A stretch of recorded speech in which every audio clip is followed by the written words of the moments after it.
আপনাদের মধ্যে কারা কারা মাছেদের মতো সাঁতার কাটতে পারেন পানির উপরে?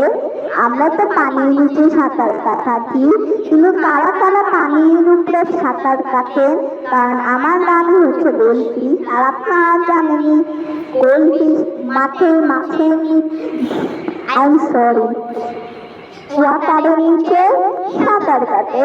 এখন আপনাদেরকে যদি একটা চ্যালেঞ্জ দেই, তাহলে কি সেই চ্যালেঞ্জটা পারবে? আচ্ছা শুনে, আপনারা যারা যারা আপনারা পারলে উপরে সাঁতার এই জলের উপরে সাঁতার কেটে দেখান।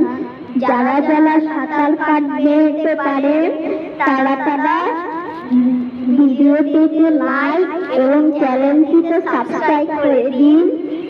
আর যারা যারা পারেন না তারা আমার চ্যানেলটাতে ডিসলাইক করে দিন।